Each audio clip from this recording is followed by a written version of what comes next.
মহিলাদের স্বাবলম্বী করার লক্ষ্যে সদা সর্বদাই সচেষ্ট রাজ্য সরকার।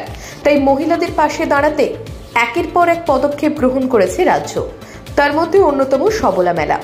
গ্রামেগঞ্জের মহিলাদের স্বনির্ভর করে তুলতে এই সবলা মেলার আয়োজন। রাজ্য সরকারের ব্যবস্থাপনায় পুরুলিয়া জেলা প্রশাসনের তত্ত্বাবধানে স্বনির্ভর গোষ্ঠীর উৎপাদিত সামগ্রী নিয়ে পুরুলিয়া শহরের GEL চার্চ ময়দানে হচ্ছে এই মেলা। এই মেলায় 41টি স্টল অংশগ্রহণ করছে। স্বনির্ভর গোষ্ঠীর উৎপাদিত সামগ্রী এক ছাতার তলায় বিপণনের জন্য এই ধরনের মেলার আয়োজন রাজ্য সরকারের।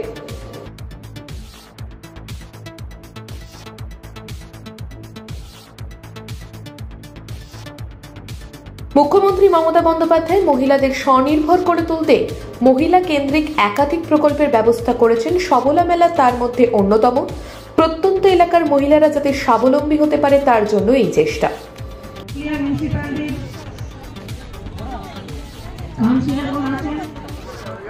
দেখুন, সবলা মেলা মূল উদ্দেশ্যই হলো আমাদের মাননীয় মুখ্যমন্ত্রী মমতা বন্দ্যোপাধ্যায় মূল উদ্দেশ্যই হলো যে নারীদেরকে কিভাবে স্বাবলম্বী করা যায়, কিভাবে স্বনির্ভর করা যায়। এবং এর জন্য আমরা দেখেছি পশ্চিমবঙ্গ সরকার বিভিন্ন প্রকল্প নারী কেন্দ্রিক করেছেন।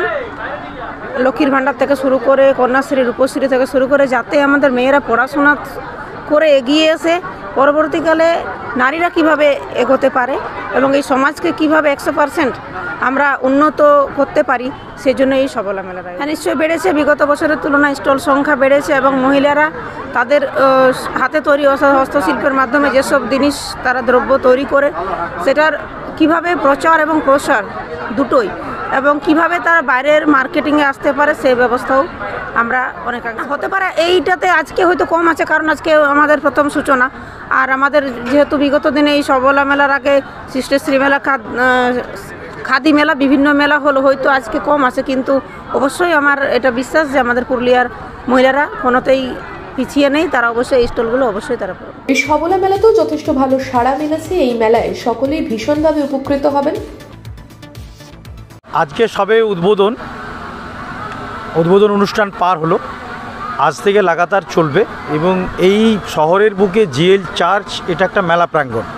সরকারি বিভিন্ন মেলা পরপর অনুষ্ঠিত হচ্ছে এবং আমরা লক্ষ্য করলাম এখানে খাদি মেলা, সৃষ্টিশ্রী মেলা এবং অবশেষে সবলা মেলা, প্রত্যেকটা মেলাতেই কিন্তু মানুষের একটা আকর্ষণ বাড়ছে। প্রতিদিন সন্ধেবেলায় সপরিবারে মেলায় আসা, কেনাকাটা এবং শেষে এখানেই ফুড স্টলে স্বনির্ভর গোষ্ঠীর খাবার খেয়ে বাড়ি যাওয়া, এর একটা আলাদা রেওয়াজ কিন্তু পুরুলিয়াতে চালু হয়েছে। এবং বিশেষ করে হাতের তৈরি জিনিস কেনা এবং পাটিসাপটা থেকে শুরু করে, ঘুগনি থেকে শুরু করে, কাটলেট থেকে শুরু করে, বিরিয়ানি থেকে শুরু করে খাবার সে যে মেয়েরা তৈরি করছে, প্রোডাক্ট করছে, এটা একটা আলাদা মাত্রা পেয়েছে মেলাগুলোতে। তো সেই কারণে সবলা মেলা, সৃষ্টিশ্রী মেলা যেমন সার্থক হলো, যেমন খাদি মেলা 1.5 কোটি টাকা ট্রানজ্যাকশন হয়েছে। তো সবচেয়ে কস্টলি জিনিস যেটা, তো সৃষ্টিশ্রী মেলাতেও আমি যা হিসেব নিলাম তাতে এই সবলা মেলাও সাকসেস হবে। যে উদ্দেশ্য নিয়ে এই মেলার আয়োজন সেটা কিন্তু এই মেলায় অংশগ্রহণ করতে পেরে খুশি অংশগ্রহণকারীরা। তারা এই মেলা নিয়ে আশাবাদী।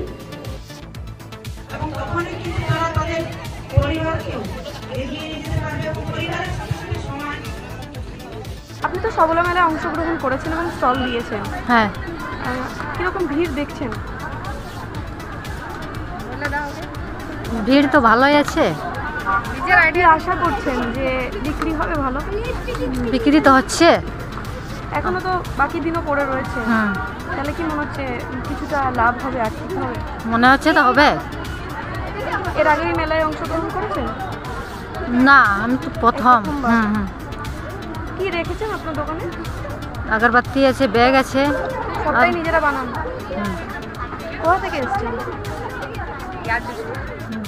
রাজ্য সরকার সমস্ত দিক থেকেই মহিলাদের পাশে দাঁড়ানোর চেষ্টা করছে। প্রত্যন্ত এলাকার মহিলাদের স্বাবলম্বী করে তুলতে এই সবলা মেলা।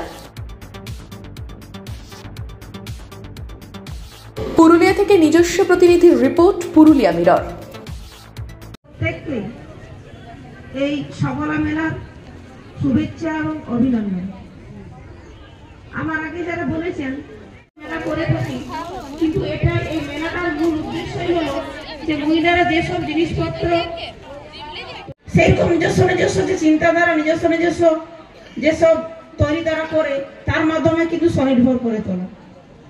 আমাদের পশ্চিমবঙ্গে